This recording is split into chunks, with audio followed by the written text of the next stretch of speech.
All right, now it's time to get into XWF, the final episode. Question mark? Who knows? This might be what they needed to put out the rest of the series, James. Yeah, I mean, this was really going to make a lot of money for him. And for us. Yeah, indeed. Of course, we usually go over some Observer stuff, but I'm going to go over it at the end of the review because it's mostly about really the end days for the XWF. So we'll just talk about the show first. Observers, is that new? I was going to try it out this week at the end of the show. Oh, okay. Well, that's a good idea. Oh, okay. Thank you. Well, Brian Knobbs is here. Fuck. Guess Jimmy Hart just left or something. Well, so his explanation here is that Jimmy Hart couldn't make it because he's out scouting for new talent. For what? Well, for episode 4, buddy. For XWF 2, it's coming back, brother. This DVD came out 4 years after. What the fuck is he scouting talent He's still for? scouting. He's scouting.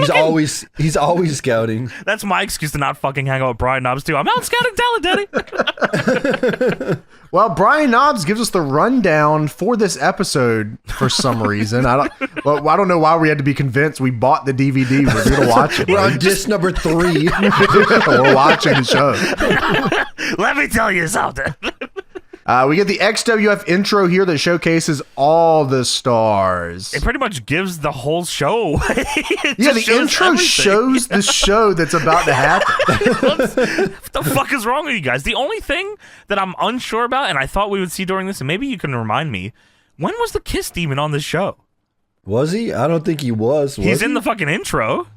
It might have been on like one of the unreleased joints. Oh, because there's well, that's also something we'll talk about at the end, is that how many of these did not show that Cage Match has results for? Yeah, they did house shows, did a little run, right? Yeah, they went to Puerto Rico, did something. There was a big Puerto Rico versus XWF angle. Yeah, probably booked by Dutch Mantel. He loved doing that shit. And Jimmy Hart. So it shows a video of what happened last time on XWF, which we recommend you listen to our podcast episode on it, because you wouldn't be able to see it anyways, because everything is covered in fucking fire. Dude, the first thing they show is Sable talking, and she is engulfed in flames. You can't see anything. What's wrong with this fucking thing, man? Yeah, it's Sable asking Roddy Piper if he still wants to wrestle, Vampiro thanking Sable for believing in them, and then Curt and Hennig cheating to win, and Piper threatening him with a chair. Well, Tony Schiavone and Jerry Lawler are here with the bombastic kitten. Is that who that is? That's what it said. It was not kitty. That's what they say. They say kitten. Oh, they say kitten. Okay. Yeah, this isn't kitty. This is kitten. Right, dude. To run down the card that Brian Knobbs also ran down earlier. That had been run down twice. I've seen an intro that shows everything that's going to happen. I don't know how much else you can show me here, to be honest with you. And then there's an in-between where he's going to tell you more later, dude. Oh, he does. Yeah. Shut up. Oh, by the way, I was looking up XWF Kiss Demon, right? And I found this XWF Kiss Demon guitar pick you can buy on eBay. What? Gene Simmons' first promotional guitar pick for the XWF Wrestling? This is definitely not Gene Simmons, first of all. It's the Kiss Demon. It's only $14. This is mine. I'm going to buy it right now on air. Here we go. Buy it now. Oh, my. Here we go. This is the first time ever happened on the pod that a purchase from eBay is being made. Confirmed purchase. Here we go. $14. Worth every goddamn penny to retain the history of the XWF. And there it is. Please refresh to confirm. I don't know how they... Oh, you got the Gene Simmons promotional guitar pick. It's out of stock. Yeah. Wow, I can't believe the Gene Simmons guitar promotional pick from XWF. A hidden relic on eBay that we just sniped, boys. It's ours. It came so fast, and now it's gone. Well, Mean Gene introduces Rena, and she's with the Shield. Dude, okay. I didn't. Later on, Brian Knobbs says who these three guys are, and I still don't know if I believe who he's said lying. That they are. Yeah, he is. Right? He's lying.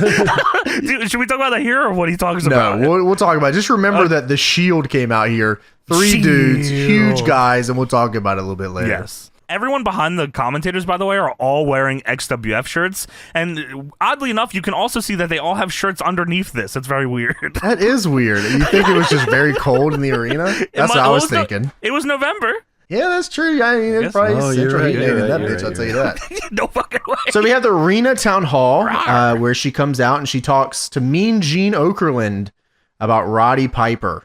She's looking fantastic, by the way. Dude, yeah. I mean, we've talked about it a little bit before on this, but when she came back to the WWF, somehow hotter than before. Yeah, unbelievable. It doesn't make any fucking sense. That's why they tuned into this. If it's wow, holy shit!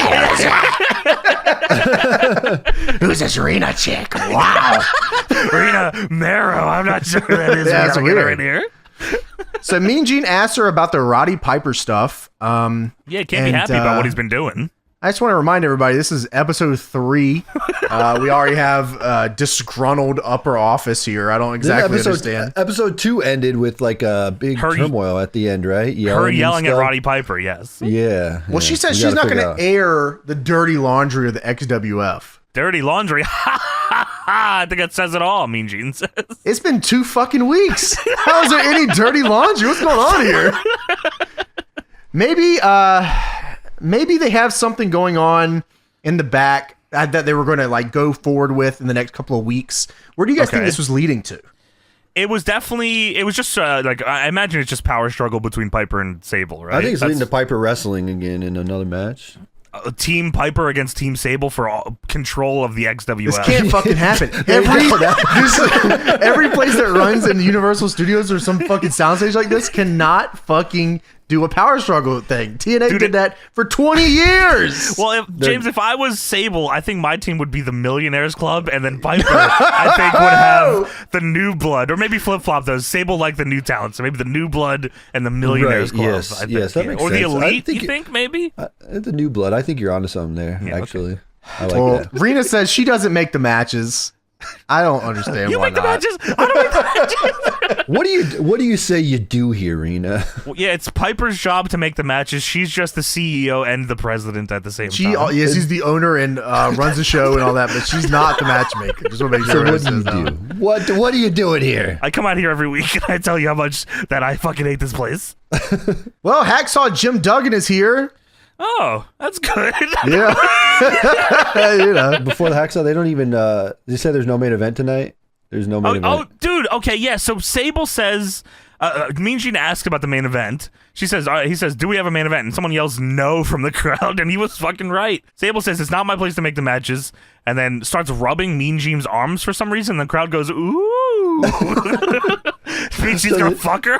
Right? They have the show no main event booked at all. They don't know what's happening. Waiting for Piper to make the main event. Yeah, Sable says because of the emails and the phone calls that have been flooding the XWF office. This is episode 3. It's apparent what the fans want to see. She doesn't know what it is though, so she's gonna go ask Roddy Piper what it is. She hasn't been checking or answering any of those calls or emails. She just sees that they're coming in. A lot of them. I just deleted all of them. Yeah. And Mean Gene asks, "Can he tag along?" And she says, "Sure." And they both leave together. Anyway, Jim Duggan's here. Oh! XWF! XWF! No, prima, donnas allowed! Oh! Well, the XWF brother is the best kept secret in wrestling, dude. Dude, I can't believe they have more new Hogan ones. The one later is my favorite one of all of them. Well, I love how it's Hacksaw Jim Duggan saying no prima donnas allowed, and it immediately cuts to Hulk Hogan. The XWF brother. The best kept secret of pro wrestling, dude. It's because no one's going to see it, brother.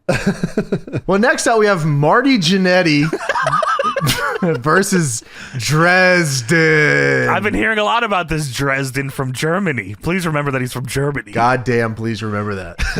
So the South Philly posse is here. Who the hell's this? This is the Public Enemy. Ah, of course. Rocka Rock. Jasmine. Pookie. I don't know her name. They called her something in this episode. Come on, Jasmine St. Clair. Come on, legend in the business, bro. She's done like crazy gangbangs. Yeah, but what did they call her? It wasn't Jasmine St. Clair. I think it was just Jasmine, wasn't it? I swear it was something else. But they probably had a nickname for it, but I think they call her Maybe Jasmine. It was Jazzy is what it was. Her name was Jazzy. I like Pookie more, though. Pookie is awesome, Pookie. Yeah. Someone's got to come in, not in DPW, I'll tell you that, but someone should come in with the name Pookie and somewhere else. It'd be awesome. Pookie should come in the locker room and beat everybody up. Pookie's fucking everyone up. Yeah, man. South Philly Posse's here. We'll talk about them a little bit later. They have a match, and it's Sadly, we will be talking about it's them awful, later. Man. Yeah, it's we'll talk unbelievably about it. bad. Well, first we got to get to the good matches, right?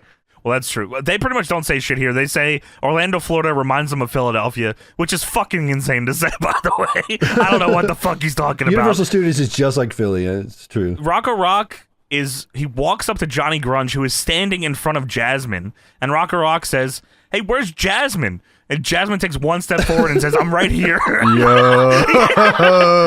Yo. And then she says, "Of course you're having a good time here, Rocco, because Universal Studios is now the official home of the XWF, and as long as the SPP is here," which is South Philly Posse, "this program is going to be rated X." And then they all take a turn saying a letter X, W, L. That's not right. Lottie Dottie, welcome to the party. It's gonna be a fun time. The party. So we have Marty Jannetty versus Drezden. Marty Jannetty coming out to a Last Resort cover with his sunglasses on. The Jimmy Hart special, bro. Hell yeah. That's a skill, man. He was great at it, man. I wish he would have just stayed in wrestling to do that instead of doing all this other bullshit. Yeah, you're right. So Drezden is here. Drezden is a very tall, very gassed individual. Blonde. His gimmick German. is he is not a Nazi. Do you understand what I'm saying? He is not a Nazi, all right? No way he's a Nazi. He's a big, blonde German with an iron cross on his gear. He's not a Nazi. His gimmick is he's not a Nazi. He's just a big German. That's Heidenreich, right? He's just Heidenreich, right? Heidenreich. He likes chocolate? Also... That's a great gimmick, actually. Dresden, by the way, is the capital city of Germany. Oh, and they replaced the S with a Z. Well, that's pretty fucking cool. He is not a Nazi, man. Well, no way. He's big, blonde, German with an iron cross. Fine, which could mean anything, really. It's all fucking good. Yeah, that's the Harris brothers. That's the same fucking problem. yeah. That's don't ask him to look at the tattoos. I'll tell you that. So Dresden here has all the best moves, of course. Name all 5 of them. If you can figure out 5 of them. Sorry, I only got one written down here. What did you write down? Body slam? I think you did. Body slam, and I actually wrote out 2. Body slam and powerbomb, Tony. That's all you need, brother. brother. Yeah, that's all you need, bro. That is all you got. There's one fan in the crowd during or after Dresden's entrance that says, "You ain't nothing," and then it cuts away from him, and you can hear him yell, "You ain't shit!" USA, USA. Somehow Dresden does not get the USA chant. He's the big heel German guy, but somebody later gets a gigantic USA chant. Well, because, dude. Whole fucking match. Yeah, you're right. That USA chant's crazy now. But Dresden makes quick work of Marty Jannetty here. Oh, come on, man. Marty Jannetty looking just like Rick Martel for some reason. I don't understand why they did this to Marty Jannetty, who hit him with a patented 2 super kicks in a row and it did nothing. That's what he always did. The 2 super kicks, no sell into big 2 boots. super kick, cut off, get fucked, packed driver by Dresden. Yeah, flying nothing into bear hug by Dresden and then loads him up for the power bomb, of course. You have to like really hand it to the XWF here. They found the juiciest, biggest white dudes they could find.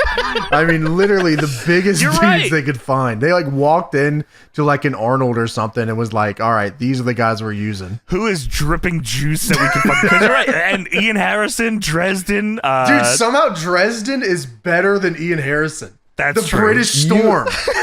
You are right. That is crazy. Well, he's a main event guy, and Dresden's just a little shitty opening act. You're right. Dude, I cannot wait to talk about Ian Harrison, the British Storm. There's another big guy that I can't wait to talk about that Jimmy Hart's friends with here.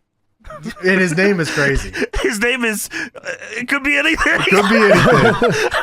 So Dresden beats Marty Jannetty with a powerbomb, picking up the big W, heading towards the main event scene at record speed. Who do you think? Because obviously it's the end here. And I guess maybe we can see later who else he ends up working, but who was Dresden being built up for? You think all these big dudes were being built up to lose to Hogan? Yeah, Hogan. Right? Yeah. That's just the old school way they did it. Just build dudes up to get beat by Hogan. Yeah, absolutely. Wow. Monster of the Week type booking, yeah. Sure, yeah. Not and always it worked. bad. And like it worked for Not Hogan. always bad, sure. So we go backstage. Greg the Hammer Valentine, otherwise known as the Triple H Mind Faction character, just came out. Looks just like him. Goes to Roddy Piper's locker room door and starts screaming that he's not on the show tonight. I'm not booked. I'm not booked, Piper. I know you're in there. I don't see my name on the fucking board. I'm not booked. You said the XWF was for everybody. Well, I'm Greg the Hammer Valentine, and I proved that I've done it a lot in this business. That's I'll get the dog collar out. Yeah, don't you remember the dog collar? Yeah. I thought XWF was for everybody. Everyone except you, brother. Not you, dude. Well, probably not me either, dude. But we will have to see about that one, brother. It was in Hogan's contract that he didn't sign that they couldn't book Greg Valentine. So Greg Valentine's gimmick for 3 episodes was I'm not on this fucking show. He was a bitch. They fucking punked Greg Valentine out for 3 weeks and then killed the company. It's because he's Brian Knobb's brother-in-law.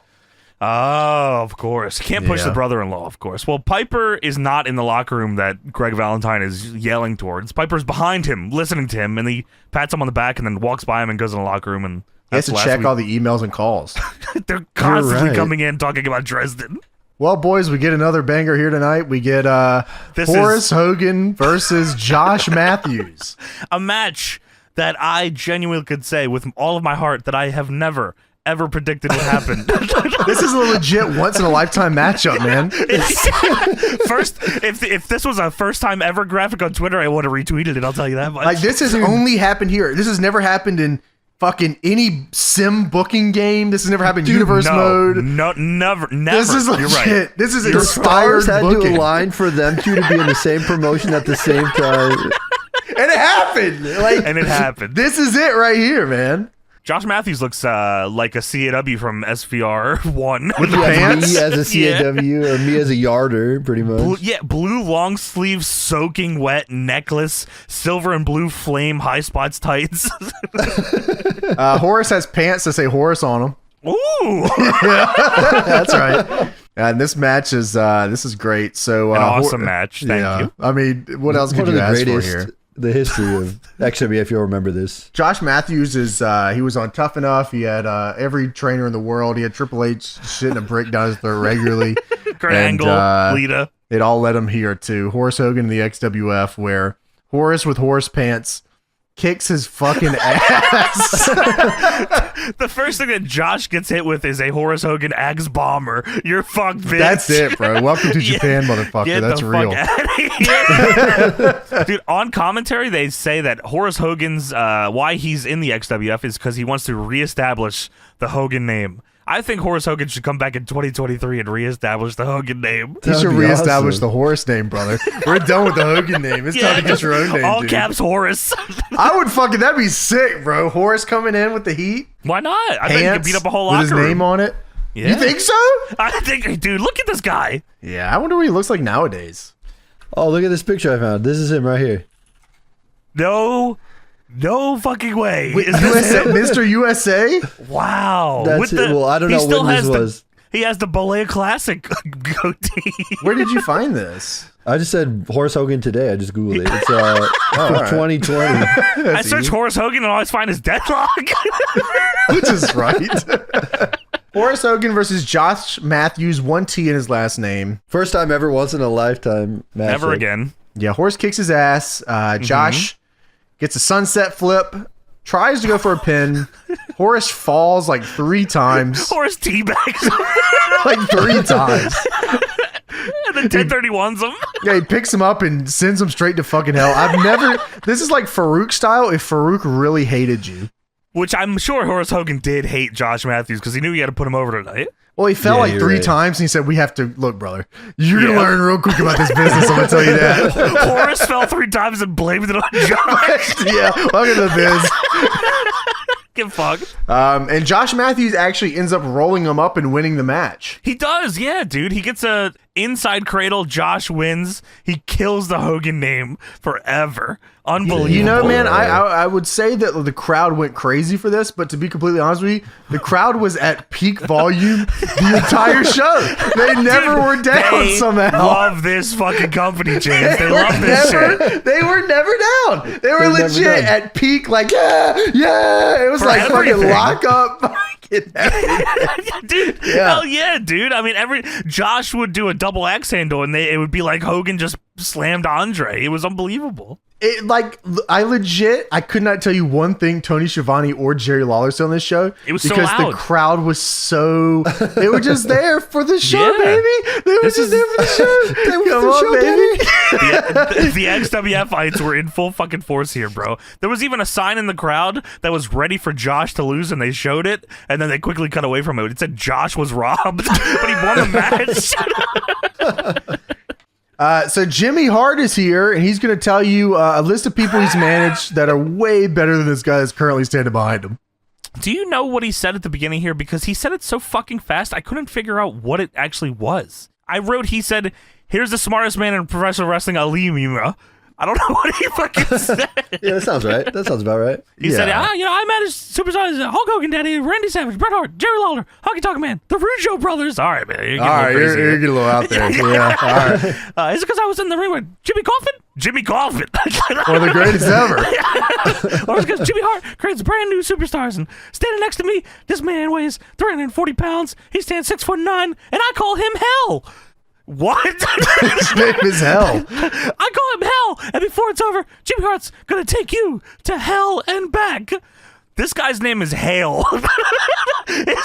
He's been introduced. He's wrestled on the show. He's this is been Hale. on the show before. Hale He's is not his name. No. This is Hell. The other guy's Hale. This is his brother. His brother. This is his brother, Hale. Hell versus dude. This is a blood runs cold situation. Here. Oh my god. This is Undertaker and Kane of the XWF. Oh my Hell god. and Hell. And Jimmy Hart's playing Paul Bear. And and if you're from the South, they sound the same. Hell and Hell. Like I say Hell shit. and Hell. I don't say You don't Hail say and Hale. Hell. You don't say Hale? I say Hell and Hell. Because I don't like enunciate a lot of shit like that. So like Hell and Hell. XWF was made for you then, brother. Well, sadly, it died before it allowed me to hype it up. They let him do this promo and then aired it like this, where he says the wrong name. That's the right name.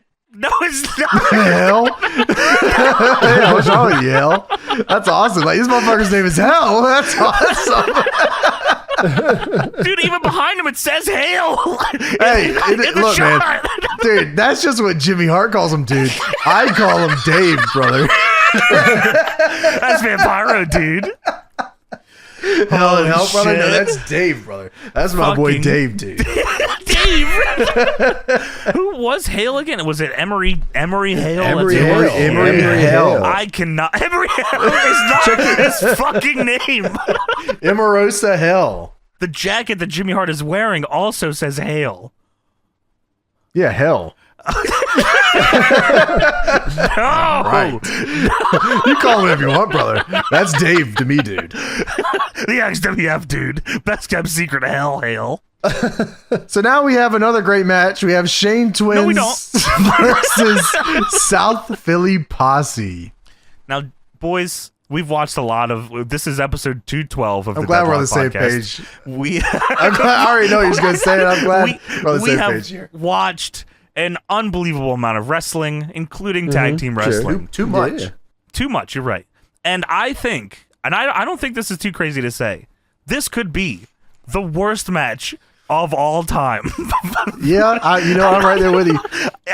This My first thing when I saw the entrance, man, was I cannot believe I'm seeing the Public Enemy wrestle on this show. And they don't do anything that the Public Enemy were known for. There's no tables. There's no moonsaults.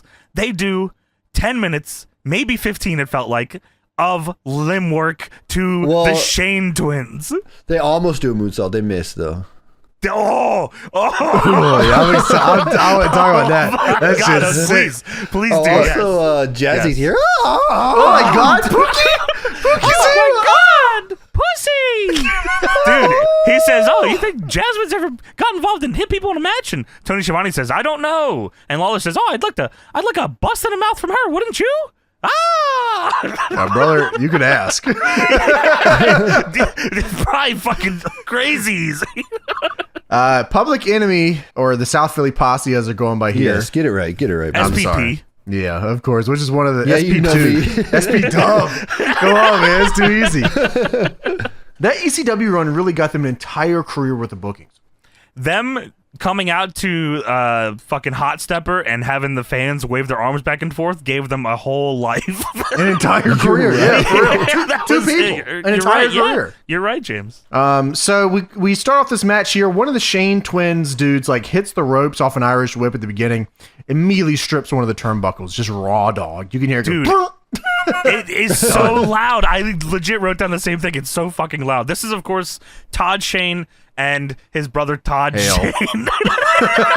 Hell. Hell. Hell and Hell. The Shane twins. Shane twins. Hell Shane. Hell Shane. Hell Shane. Oh my God. And then fades into South Philly posse. Yes, of South course. Bronx Street posse. Let me tell you something about these dudes, man. So you got the Shane twins here. They're pretty big dudes. Like they're bald. They're fucking wearing singlets. They're juiced. They're gassed, right? To go along with what you said earlier, James, they found dudes that were gigantic and they were going to push them. Yeah, man. Except for then they had the South Philly posse get heat on the two biggest, juiciest gorillas they could fucking find. And it's just ridiculous looking. Stand up! Stand up! Just get up! They get walked, dude. You're right. Like, legit limb work the whole time. They work over Todd Shane and Todd Shane's knee for the whole fucking match.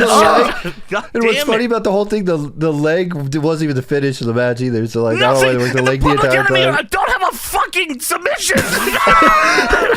They don't do anything with this shit. And it's not like the Shane twins were known for their fucking top rope maneuvers or anything. What are you doing? Dude, on commentary, Shivani's talking about not knowing which one is which either. He says, oh, it's like, it's kind of like the Harris twins before one of them grew hair out. And Lawler says, oh, yeah, they're now known as the Harry twins. Go back to the WWF, man. Dude, go back. You are built for this, man. Everyone here is bald. This is a bald territory. You're not gonna fuck out of here. So Rocco Rock goes for the patented moonsault maneuver. Dude, please describe this in detail because this is unbelievable. I've never seen this before. So he was able to go at half speed, 0.5 speed Rocco Rock here, where he literally at some like in middle of him running the ropes to do this. Lion salt, correct. He walks, and then it's like gravity in AEW when he makes his entrance. Yes. That's Rocco Rock here. He jumps up on the rope. He goes up, and he went up, and I said, "Look, I don't know if he's gonna make that one. That's gonna be a tough one." He does not. He does not fucking make it. No. And he gets about halfway up there, and it looks like he's about to go down headfirst into the mat. And thankfully, the right hand side of his body does go a little bit more over, and he smacks himself beast style on the right hand side of his body. If Hale Shane had not moved, Rocco Rock would have been paralyzed here because he's a thick guy. So Rocco Rock on the rest of his turn to not kill himself here would have just landed neck first on the body of this fucking guy and died. Well, we got a whole situation about to happen here, fellas. Oh my god, this is fucked up. So this is so fucked up. The Shane twins finally get the big hot tag, right? This is the pivotal point of the tag match, right? House of Fire. Sure, yeah. All right, well, let's cut that off real quick because the Nasty Boyz are out here. And oh my god, wait, the Road Warriors are out here too! Dude, the Nasty Boyz wobble down the ramp, and then all of a sudden it cuts to the ring, cuts back. The Road Warriors are now fighting with the Nasty Boyz. I didn't even know they were here. They like no-clipped out of nowhere, the Road Warriors did. I didn't even know they were out there. Yeah, what the fuck? And then the Shane twins just win! Yes, that's correct. What did he do? Flash pin going on. Yeah, flash pin. Oh That's my right. God. Yeah, a little flash like pin the one action. we saw before, right? Sure, the match before. So the Shane twins suck and can't beat anybody legitimately. Well, the South Philly Posse is one of the most legendary trios in the history of wrestling. All those titles that they got. Yeah, there are a lot of them. And of course, at the end, the Road Warriors and the Shane twins stand tall. Pass the torch. Back to the Road Warriors. Yeah, Shane twins said to hold their hands out of the Road Warriors. These are the The guys. Shane twins passed the torch back. There you go, buddy. You guys aren't ready for this. We'll take that back. Road Warriors has said, that give ever me that happened? torch. Give me that torch. Yeah, we're going to take that back, brother. And of course, we cut to the wall. The wall, brother. Oh my God! You don't want to slam into this wall, brother. I hear you. He does say that. I hear you. Yeah, he says that. You don't want to be slamming into this wall because I'm gonna be in your face in the XWF. All right, man. Go to TNA. You go to TNA now. You be all right, TNA. Well, next up, we got Superfly Jimmy Snuka's Town Hall. Dude, Mean Gene introduces Jimmy Snuka, who comes out to the beautiful people. That's his son's song. They introduce him as Jimmy Snuka with his son, superstar Jimmy Snuka Jr. That's the goat. Superfly Jimmy Snuka and superstar Jimmy Snuka Jr. Okay, Jimmy just making Snuka sure. Jr.? That's Mr. Not for real. Like, don't even mess with this guy, man. You know who he goes on to be, of course. Yeah, who's he going to be? Sean Maluda. No, not Sean Maluda, though. He is based. He goes on to be Deuce. Oh, great. I wasn't watching at that point, so Deuce and Domino and Cherry? Come on, bro. I mean, were I like know them, but they were like the Sonic employees. They were like the Bashams of their era. Dude. All right. So, Jimmy Snuka Jr. Junior, please get that shit Yeah, right. I did get it Thank right. you. Good. Mean Gene informs Jimmy Snuka and the crowd here that an alien has been found in Mexico. Well, brother. Jimmy Snuka I says, love that alien, brother. Jimmy Snuka says, rest in peace, that little alien. And Mean Gene says, Jimmy, I didn't say it was a dead alien. And Jimmy said, you got me there. You finally caught me. Roddy Piper comes out and says, Where's the bodies, Jimmy? all right, anyway, Roddy Piper comes out.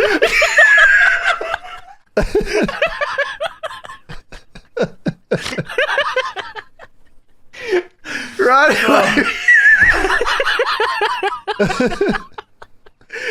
Roddy Piper comes I know out. you know some shit, dude.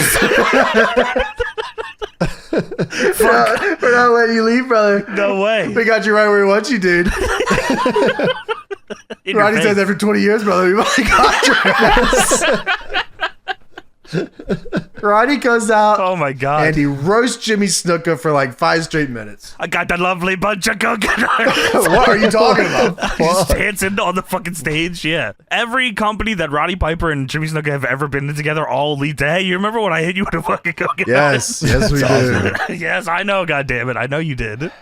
Mean Gene, for some reason, then calls out Roddy Piper to come fight Jimmy Snuka in the ring right now. Mean Gene is a fucking instigator, man. He is an What's instigator. wrong with him, man? Roddy Piper's talking shit, and Mean Gene says, Piper, this is my place, but if you feel confident you can do something against me, why don't you come fight him? And Piper says, what the fuck? Who the fuck are you to tell me shit, man? He said, I'd hit him with a coconut, I'll be glad to come down there, but the boss won't let me. It then randomly cuts to a close-up of Jimmy Snuka's face off the skimmies. Like, what is even that? This isn't even from the same segment. He's having a flashback of meeting an alien. It's not from the same segment because I think Roddy Piper said, "Where are the bodies, Jimmy?" It's like Lance Storm turning his head. Lance Storm turning his head when you interrupt the anthem. I don't know, brother. Why don't you ask Jimmy Snuka Jr.? He's diving at his son. Dad! I got dementia, brother. Ask Junior. It's even better to watch the GIF that you uploaded just repeat over and over and over. Dude, it's insane, Tony. It's not from the same segment. The audio switch there's is no way. There's no way. dude. They didn't even like overlay. Is it really? I didn't even notice that. The audio dips and then comes back up when it cuts back to the thing. It's crazy, dude. How many times have you tweeted this game? Where are the bodies, brother? I didn't know you looked right to the camera. That's fucking crazy, bro. Dude, yeah, You know unreal. too much, bro. Unreal good. But you've been interrogated at XWF. In your face, brother. So Rena is now up here with the shield at the ramp. And Rena says, nah, man, that's cool. I'd like to see Roddy Piper, Jimmy Snuka. Maybe draw a house here, brother. Yeah, man, the fans will probably want to see that too. And Mean Gene continues to instigate. Come on down. Yeah, you ain't got anything better to come do, on, make bitch. the match. Piper says, look, come on, you're lucky she's here. My arm's sore. I got a strep throat. For a month and a half. He said, I got main events to do, or else I'd kick both your asses back to Fiji and to Grandma. And Rena says, it wouldn't just be an honor for me, it'd be an honor for the fans. And Piper said it would not be. No, it would not. Which was a great response, by the way. And Mean Gene said, look at a backpedal. Mean Gene, if you don't fucking shut the fuck up. Yeah, Piper's coming with some great off-the-cuff shit, though. He said he'd wipe out the whole Snuka clan. Snuka. You done, Snuka Jr. Snuka Jr. clan's going down. That's my Halo 3 team. Snuka Jr. clan. But yeah, Piper says, as the commissioner, I have a responsibility to do my job and make main events. So tonight's main event is going to be Buff Bagwell and Vampiro against the British Storm and Curt Hennig. What? What you mean? He spun the wheel and he got his main event. Today, dude, we're making our main event. They couldn't have made the main event with all those guys involved in a segment. They had to do this shit instead. Yo, you don't want to see Ian Harrison? I don't know. First of all, no. Second of all, he's what British. about Jimmy Snuka Jr.? Yeah, why'd you put Junior in the main event? Junior gets a little matchup here in a minute against one of the legends. Not the main event, though. He deserves the main event, brother. Well, Tony, it was the main event. It just wasn't the main event, brother. Oh, you're right. Now you're spitting. Well, thankfully, we're at the intermission of the show where Brian Knobs is here to tell us everything we just watched. He's here to tell you how good the show has been. This is my plus 20 moment of the night. I don't know. We should do this in the middle of our shows too. Come up on screen and say, "Hey, hasn't this been awesome, guys?" We probably have to explain what's happening on the show. It seems a lot of people don't seem to grasp all of that. So it's kind of tough. You know what I mean? Yeah. Did you know that Josh Matthews was the runner-up in the Tough Enough series? Oh, that's true. And you may have noticed some of Rena's bodyguards, boys, and they were well-known wrestlers. These are the 3 bodyguards: the Barbarian, Tugboat, and 4x4 of Master P's posse. Listen, dude. No fucking way was that the Tugboat and the Barbarian. Just making shit up. What the fuck is he talking about? Just making shit up. Just guys at the gym that calls himself Tugboat, you know. That's my man, the Barbarian. You might know him. The Barbarian. And this guy's name is 4x4 from Master P's posse. It's a long one. I don't know how you fit that in John there. Blood. That is John Flood. Did you guys know that Drezden is German? Dude, I've actually... With a Z? I've been unable to not know that. Did you know Greg Valentine is Brian Knobs' brother-in-law? He was denied another match, too, and his good friend Jim Duggan stopped by to say his famous catchphrase, "Hey, yo." Oh, he didn't even say that. He said XWF. How do you not know? Hey, yo. That's right. Did the Shane twins go to WWE? Well, who were they in the WWE? Shane twins were the Gemini. They were What year was with that? Simon Shane twins at all? Dean in 2005. They were the Shane twins in OVW. Oh, okay, that's probably why I remember. Okay. Yeah, they were with Simon Dean. They were the Gemini. Did you know that The Wall was on this show? Yeah, thank you, Brian Knobs. I actually didn't know that. The Road Warriors and Nasty Boys start their feud over. Roddy Piper is trying to figure out where the bodies are. Somebody has to find out, and somebody will eventually. And get nasty. But thankfully, we have Kid Kash defending the Cruiserweight title. I had high hopes here. I gotta let you know. I did have high hopes, yeah. Yeah, me too. And in the main event, which I had super high hopes for. And one of many main events here tonight. Well, thankfully, next up, we have Kid Kash versus AJ Styles. AJ Styles also coming out to a Last Resort cover, just a different part of the song. That's good use of resources right there. Yeah, I guess so. So I thought in my head, this is going to be pretty damn cool. There's no way that this, 1, doesn't get some time, 2, isn't sweet. Well, I was wrong both times. How did this happen? I don't know. They just do a regular shine here. And the crowd is reacting like you mentioned, Hogan is slamming Andre in this building, which is unbelievable. And they're doing nothing. It's literally nothing. Fucking Andy hammerlock, drop kick, yeah, like nothing crazy here or anything. Well, AJ does his patented drop kick here. Yes, it felt weird though. Yeah, because when he gets up to taunt at the end, he doesn't do the arms. He does one arm up awkwardly. Nation. That's crazy, man. Yeah, that was so weird. He hasn't figured out his taunt yet. Kash goes off the top. Styles tries to roll out of the way, but gets caught by a clothesline. He pump faked him. That was awesome. Kid Kash goes for the triangle cross body, and then hits the J Driller for the win. Yeah, dude, Moneymaker and just beats him. I was like, dude, they gave the goddamn South Philly posse so much more time than this. What the fuck? I genuinely have no idea what the thought process was. I was pissed. I can't imagine there was much. No. This was just like a WWF Cruiserweight TV match or something. You know, like they got time to fill, so let's do this match. I guess so, man. Yeah, we got to save some time for Jimmy Snuka Jr. Well, that match is crazy as hell, so...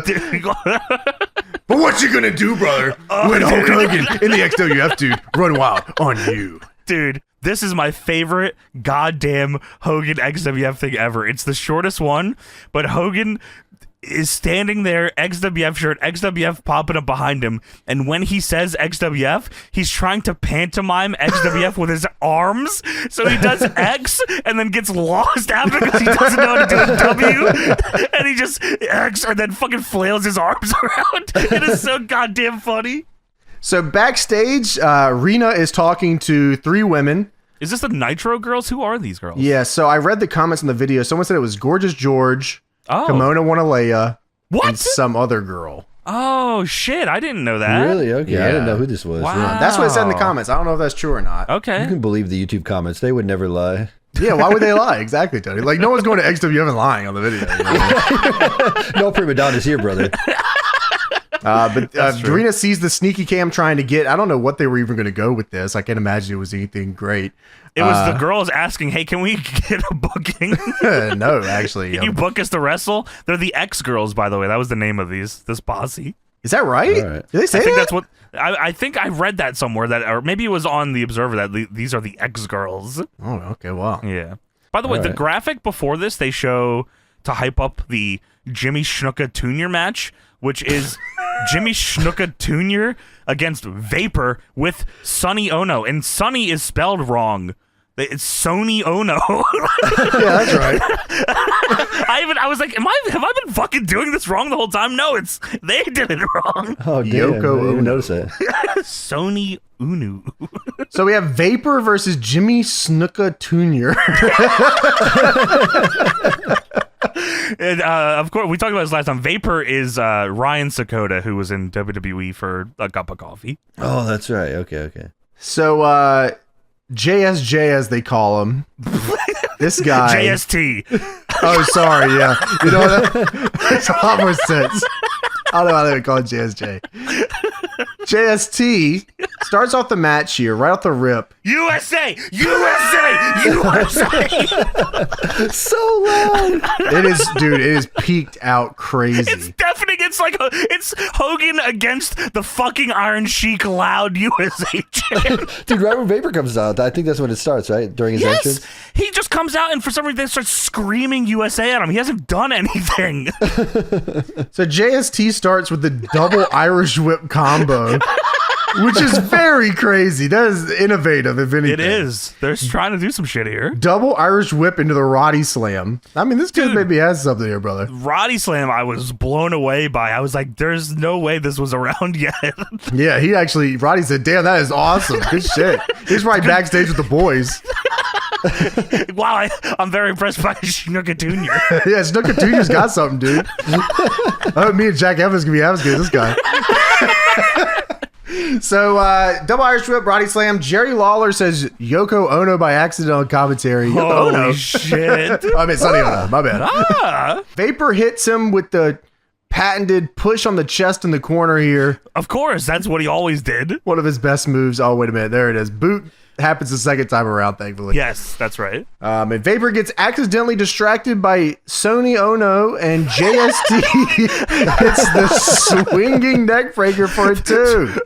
Please put some respect on the wrestling legend. That's the shake, rattle, and roll that he just did there. Sorry, I apologize. So Sonny Ono gets in the ring, but Jimmy Snuka is here to possibly kill him. Oh wait, no, that's right, brother. He's just chopping him. I'm sorry. Oh, I'm sorry. Okay. Yeah, I apologize. He does chop him. Yeah, he chops the shit out of him in the corner as Vapor beats Snuka Jr.'s ass in the corner. Yeah, man, got JST with a jumping face buster. I don't know what it was. Yeah, I thought it was a DDT at first, and then it turned into something else. I don't know what was happening. Okay, yeah. So Jimmy Snuka Irish whips Sony Ono into the middle, and Snuka Jr. reverse whips Vapor. What is this? What is this segment? All right. Into the middle, and the Vapor bumps into Sony Ono, and then Snuka Jr. invents the tornado flat DDT. I've never seen that shit. Like, this is real. He's an innovator. And then Jimmy Snuka hits the worst backbreaker. Roddy decided on that day backstage that he was never going to let anyone hit that shit like that ever again. He's going to save the backbreaker after Jimmy Snuka. Maybe, because I thought Jimmy Snuka was just going to like do a gentle body slam. Why not? Backbreaker Sony Ono. And both of them go to the top rope and... Okay, dude. I was blown away here because they have them lined up. Sony Ono and Vapor are laying there. Sony Ono is laying how you think when somebody would take the Superfly Splash, and Vapor is laying the long way. Yeah, that's right. What the fuck is happening here? Well, Jimmy Snuka hits the splash. It's even funnier because he does the taunt, and then you look over to Jimmy Snuka Jr., and he doesn't do the taunt. I don't know what he does. He just puts his hands up. He's got to figure out how to fucking hit this long way. Wait, what's your move? What am I doing? Why am I up here? Yeah, what the fuck?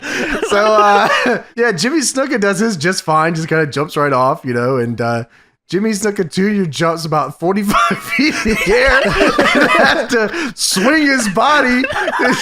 Right.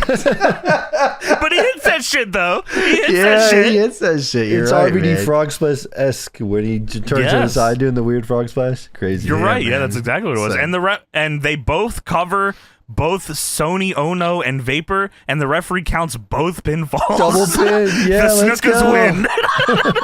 Snuka Clan wins. Yeah, that's crazy. The beautiful people. Yeah. Yeah, man, that was a really nice father-son situation. Yeah, there was probably much more of the father-son situations they had later on in life and before this. The police were backstage waiting. Police were backstage waiting for the match to be over. Oh, no, brother, that wasn't me. That was Snuka Jr. We caught you, dude. We caught you red-handed. Oh, shit. So now we got the goddamn main event of this fucking show. The last match of the history of the XWF is here. Man, this is crazy. So we got the British Storm, Ian Harrison, and Curt Hennig, and they're facing off against Buff Bagwell and Vampiro. Correct. And Ian Harrison, the British Storm, looks like WCW's Sarge on all of the drugs you could possibly find. And Vampiro comes out looking like he's on also all the drugs you could find, just not ones to improve your physique. There's two sides of the spectrums of drugs, and you're looking at both of them in this match. It's really a sight to be seen. Dude, Ian Harrison is so juicy. It's fucking like... He's unbelievable, really. Dripping. Dude, he's like bursting he's at the radioactive. seams. He is radioactive. He's and Jerry Lawler wants you to know how fucking ugly he is still. 3 shows running. Holy man. All right, so Bobby Heenan introduces the British Storm, Ian Harrison, and Curt Hennig to the ring. Right. Yes. And look, you mentioned this earlier. I just want to reiterate. I've been watching a lot of wrestling in my life, you know? I'm with you, James. 100%. Right. I watch a lot of wrestling in my fucking life. But this interaction between Ian Harrison and Vampiro to start this match off has got to be the worst goddamn sequence I've ever seen in my life. A legendary back-to-back all-time worst on this show. I have legit never seen anything worse than this. This was... 2 guys that have no idea where they're at or what they're doing. Not a clue. And it's a rough one. Well, Buff Bagwell gets in, and he punches Curt Hennig out of the ring, and he calls to Bobby Heenan, but Ian Harrison's so fucking ugly. He's so ugly. He scares Bobby Heenan away. Bobby Heenan forgets he's on his team, and he runs away.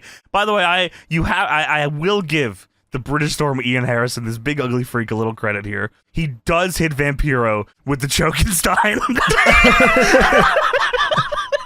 which was fucking awesome. Holy shit! I was back on board.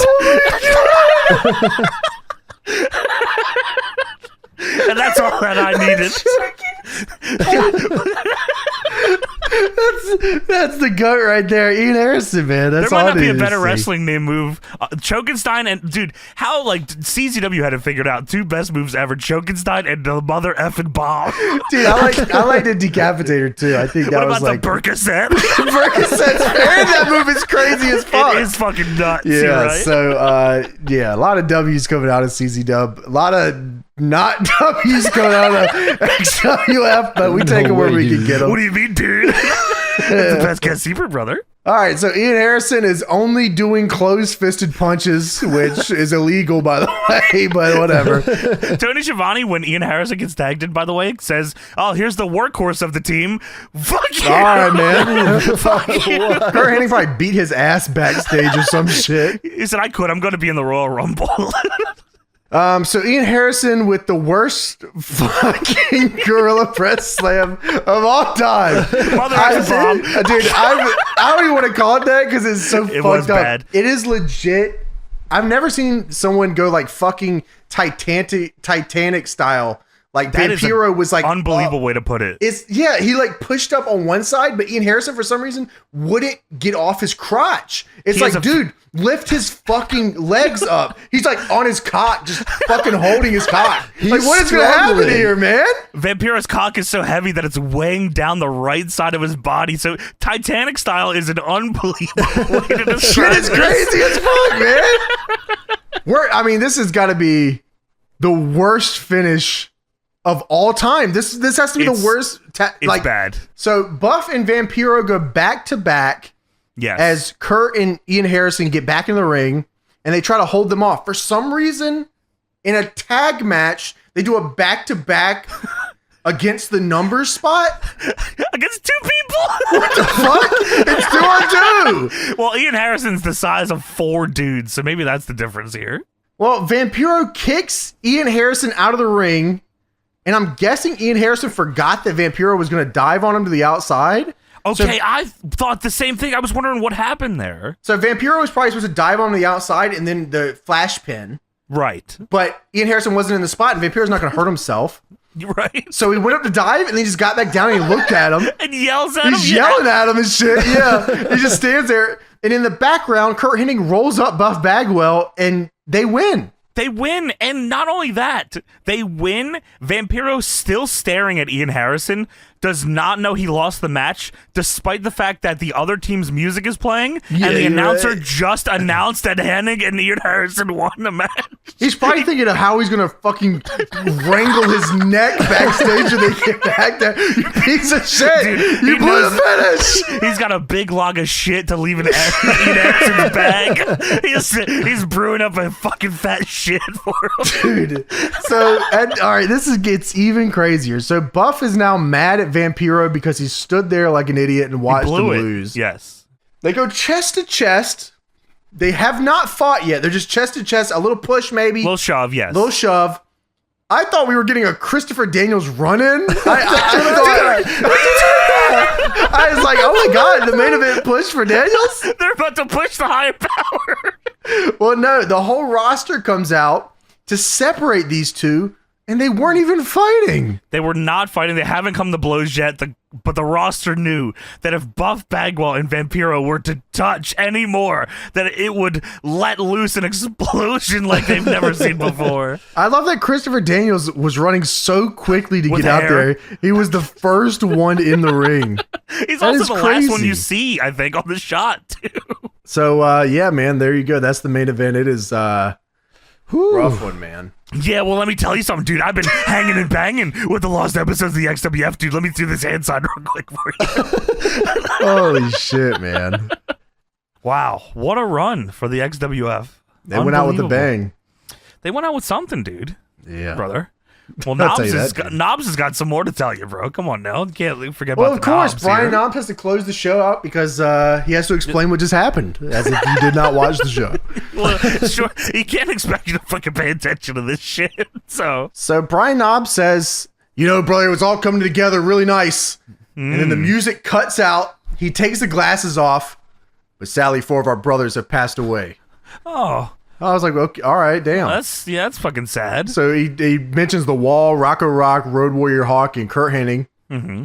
And the picture they used for Curt Hennig here is absolutely ridiculous. It's Curt Hennig in a Buff Bagwell hat. I've never seen this picture ever in my life. I looked for it. I tried to find the picture. I think it was like a personal Brian Knobs picture or something. It must have been from the tapings. Yeah, because I legit have never seen that picture before. They probably told him to take promo pictures. This is what he did for his promo photo. Fucking around, you fuck this Give me shit. the hat. As James said, a very somber moment where he's talking about, you know, the guys that have passed away. They show the graphic. Anyway, thanks for watching. Make sure to go back to the main menu and check out the bonus match between my friend Hulk Hogan and Curt Hennig with his agent Bobby Heenan. Fucking hell. Yeah, man, I'm not going to do that. No, God. Well, we do, actually. We watch it on Patreon. Yeah, well, we did it before you asked, so. That's true. Patreon.com/DeadlockPW. Check out. We watched it. Watch this. I forget what episode number it was, but it was on there. And that is the story of the fucking XWF, man. That was, I truly can't believe that there's no more to watch of this. Because there's more that happened, for sure. We know that it did. Yeah, there is a lot more, actually. I don't know where it's at. Or... There's a match. Who was it? Terry Funk fought Greg the Hammer Valentine in a bloody match at a house show, I guess. Never saw that. That sounds nuts. Yeah, that sounds awesome. I'm going to go into some Observer stuff here. I also have the rest of what happened. So the episodes that we've watched, so episodes 1, 2, and 3, were taken from XWF tapings 3, 4, and 5. Now, I haven't looked at the rest of these because they've taped, there's 9 tapings here. So I'm just curious. So here's some of the stuff that we haven't seen. So from taping 6, there was Daniels versus AJ Styles, which I read from Meltzer was awesome. I don't know how he saw it. I guess somebody told him that it was. South Philly Posse faced Dave Power and Dean Power, the Power Company. Norman Smiley beat Vapor. Let's see. Johnny B. Bad beat Mr. Jones. Greg Valentine beat Marty Jannetty. Marty Jannetty just getting his ass whooped all the time here. Yeah. Juventud Guerrera beats Kid Kash for the Cruiserweight title. Oh, wow. My. We missed that one. Taping 7, Johnny Swinger and Simon Diamond beat Caged Heat. Dresden beat Billy Fives. Dude, there is no fucking way. Jimmy Snuka Jr. beat Vapor. He does it again. Yeah, what's all that? Christopher Daniels and Prince Iakea beat Josh Matthews and Kid Kash. What a match. Hogan beat Curt Hennig, which is the bonus match that we watched. Taping 8 had The Wall beat Mike Sullivan. Jim Duggan beat Barry Horowitz. Hale beat Horace Hogan. Wow. Hell or hell? This says Hale here. It could, but who knows who showed up? Yeah, you're right. You're right. Dude, Twin magic. this is an unbelievable fucking match. This needs to be released because this is a match we need to see. The XWF Tag Team title 4-way match. The Nasty Boys defeat the Road Warriors, the Shane Twins, and the South Philly Posse. Oh my god. That's like awesome. The biggest shitter in the history of ever. That sounds fucking crazy. And then on taping number 9, Jim Duggan beat Fidel Sierra, Jimmy Snuka Jr. beat Lex Lovett. Shane Twins beat the Harris Brothers. Wow. The Kiss Demon beat Crowbar. Caged Heat and Adara James beat Johnny Schwinger, Simon Diamond, and Dawn Marie. And then the main event was Vampiro beats Buff Bagwell. That was the big blow off of their feud, I imagine, there. And then, yeah, they did a bunch of house shows here. I'm trying to see. That's so weird because some of these house shows, like Kid Kash is still Cruiserweight champion here. They just gave it back to him. He beat Josh Matthews again. Oh, no, maybe this is the one No, this was a separate one. Okay, Kid Kash beat Josh Matthews. Vampiro beat Buff Bagwell and Curt Hennig.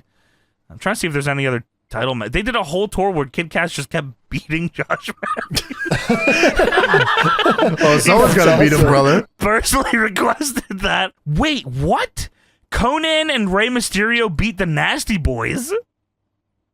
What? Right. Fuck, yeah. This is on the This same house show show? where Terry Funk beat Greg Valentine. It's a house show, right? Yeah. Ian Harrison wins the world title. And then Viscera wins it in Puerto Rico. That's fucking awesome. So the final champions are Viscera, the Nasty Boys are the tag champs, Kid Kash is the Cruiserweight champion, and Christy Ritchie or Riki, is the women's champion. That was the final champions of the XWF there. Okay, all right. So here's some Observer stuff. January 14th, 2002, in XWF news, John Flood and Ludwell Really? Denny. John Flood. John Flood, there's no way. Yes, correct. Had a meeting this past week with Clear Channel in New York, presumably regarding touring. At this point, there's nothing planned until after the National Association of Television Program Executives, which starts on January 21st in Vegas. Next Universal tapings have been moved back to March, and no house shows are planned until the last weekend in March. January 21st, the company is trying to present an upbeat picture publicity of Curt Hennig, whose most figure would be the logical choice to be the XWF champion, but isn't under contract. Wow. And so they're trying to make it look good because Curt Hennig has been confirmed for the Royal Rumble in January of 2002 here. Hennig is scheduled the day after the Rumble to go to that Las Vegas thing, the TV Association thing for the XWF. WWF went through the XWF to book Curt Hennig, and Hennig is only supposed to be a one-shot deal. Privately, those in the company and virtually everyone in wrestling sees things differently, figuring that Hennig, if he looks good and is presented in a favorable light in the Rumble, would be brought in as a regular. Which, of course, he is. He gets they sign him back, of course. January 28th, XWF was scheduled to bring in Piper, the Road Warriors, Hale, Nasty Boyz, Greg Valentine, Curt Hennig, Jim Duggan, the Kiss Demon, the X-Girls, and Ian Harrison to that Las Vegas event. Meltzer writes, I'm not sure that the Kiss Demon will impress anybody, but Ian Harrison, as a former bodybuilder, is the kind of guy that gets people's attention, unfortunately, by just standing there because that's all he can do. And because TV executives are older than wrestling fans, people like Piper and Road Warriors and even Duggan may mean more to others, and as well as the Nasty Boyz and Valentine. So they're going to this thing in hopes of somebody there being impressed by the XWF. I think they had a ring at this event and they were doing matches to try to get a fucking TV deal. They say here there's definitely a morale change, and this was even before the Curt Hennig situation became totally clear.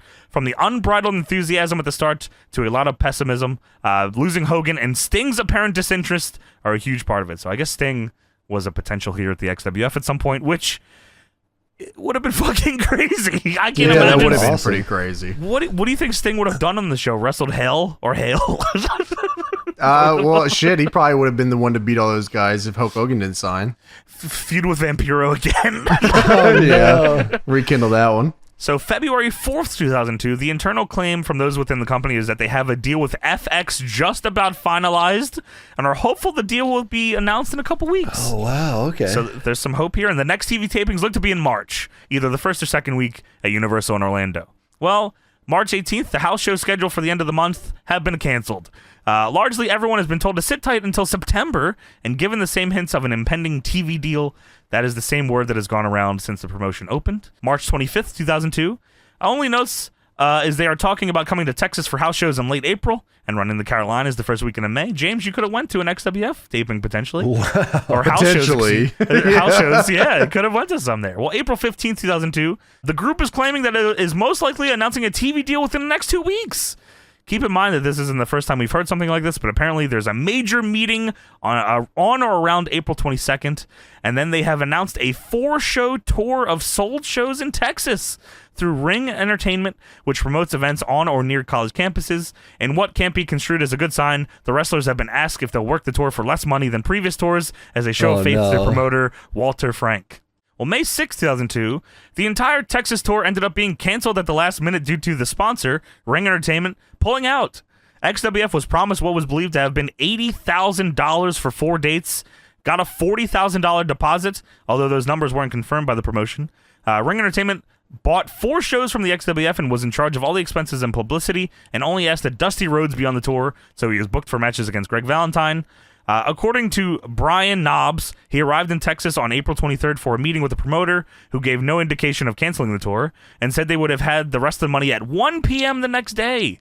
They never showed up, never told anyone that they had early in the day, canceled all the dates. All the talent showed up in Texas to find out the tour was canceled. Wow. Holy. With virtually no advertising in any of the markets, the advances were tiny. Less than 50 tickets had been sold to one of the events that had promoted Dusty Rhodes, Roddy Piper, and Sable on it.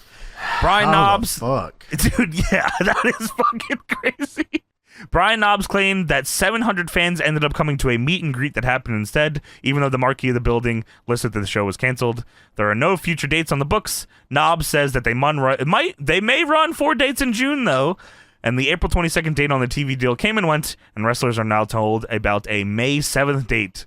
Well, May 13th, 2002, the wrestlers were told last week that a television deal would hopefully be finalized by the end of this coming week. There's no fucking way a television deal is coming. At this point, Hogan's already in WWF. He's done his thing. I think so, yes. That TV deal ain't coming. There's no way. Well, the rumor's flying it could be either for Fox Kids or FX. Oh, yeah, Fox Kids is going crazy. You watch Digimon, and then you can watch XWF. Watch Hell or Hail and Jimmy Snuka Jr. every week. Oh, my. Well, June 24th, 2002, it appears that there's going to be one last stab at making it. There is expected to be a press release if they close a TV deal. Of course, we've heard about a pending announcement every week since November, but this is actually close to a real deal where they would announce that after 5 weeks of TV in whatever station they find, they would also try a pay-per-view. The plan, if it's pulled off, would be 5 weeks of TV in September and October, which they would have to buy time likely on WGN in Chicago, building to a late October pay-per-view show. July 8th, 2002, the XWF is dead. The near demise of XWF is yet another painful lesson of just how hard a business this really is. We've discussed this part before, but I'll go over it again just because it's the final XWF thing. After a lengthy meeting on June 26th, the promotion basically recognized there was just no way to do business in the U.S. They had spent months trying to negotiate a TV deal after shooting 10 episodes last year. No matter how much people in wrestling like to point to WWE strong numbers, even though they are down as evidence that a smaller cable network could use wrestling as a flagship to be something, it's not something programmers are interested in. For one, it's considered the fad of a year or two ago, and nobody wants to get in on the back end of the last trend. XWF's recent last-ditch effort were negotiations with WGN in Chicago, but that obviously did not work out. The money people behind XWF, after spending well in excess of $2 million for the original tapings, production, and having several salaried office employees and a few wrestlers on retainer, recognize it is a no-win situation. The company is not folding completely, although some, if not many, employees are being cut loose, and all the wrestlers that were on retainer and low-paying developmental deals have gotten the word that they are no longer under contract. The battle plan at this point seems to be to try and sell the existing 5 tapes overseas and follow the shows up with a tour. Having television and touring would put them in a better shape than the WWA, which was an Australia thing, I think. This week's other big casualty, but 5 TV shows that will come across dated since WWE is on TV almost everywhere and people like Hogan and Jerry Lawler are all over the tapes is probably not enough to create a demand in any market that currently gets WWE television, let alone that WWE is traveling to, and they aren't going to tape anything new. The XWF is dead. Yeah, if you watch these XWF tapes with Hogan and Lawler and stuff, and they're in WWE currently, you're like, what the fuck is this? They're not going to be on the show ever again. It's an invasion. Dude, this proves that like taping stuff and then shopping around to TV deals or TV networks does not work. Like GFW I'm tried surprised it. that doesn't work in this year. Like 0201. Oh, maybe I feel then, like that's something yeah. that probably could have worked still. Well, yeah. Like now, probably no, no fucking GFW way, tried no. that. But They like, had all these tapes, and then nobody wanted to put it on TV. And then all the wrestlers are gone, and in NXT and stuff, by the time they air it, there's an invasion going on. And yeah, man, what a ride for the XWF. But there is like at least like a few more shows that happened that have not seen the light of day. And even at the end of the DVD, Brian Knobbs says, stay tuned for more lost episodes of the XWF and stay nasty. The only other thing in the Observer about the XWF is 3 years later, May 4th, 2005, expect to see XWF videotapes advertised on late night television similar to Girls Gone Wild in similar weeks. I don't know what. That's pretty similar. Featuring stars like Hogan, Piper, Sable, Heenan, Road Warriors, Hennig, as well as early footage of people like Carlito, Low-Key, AJ Styles, and Christopher Daniels. Hogan signed off on allowing them to push the tape series around his match with Hennig that he did as a dark match just to get the buzz back. And also that match is what got him back into WWE weeks later, Meltzer says. So that is it. That's it for the fucking XWF, boys. What an absolutely insane run. I feel like in 3 shows, they changed how I looked at pro wrestling. Very legendary, yeah. Absolutely legendary, man. Any final thoughts you have there, James, on your how it makes you feel that this is the end of the XWF run? I sadly don't have anything that I could possibly say that could sum up my thoughts on the XWF at this time. Well, you know what, James? I'll just leave you with this. Stay nasty. Stay nasty, James. You gotta stay nasty. And you ever seen that man's asshole? Yes, I have. Sadly, I fucking have. But that is it for this episode of the Deadlock Podcast.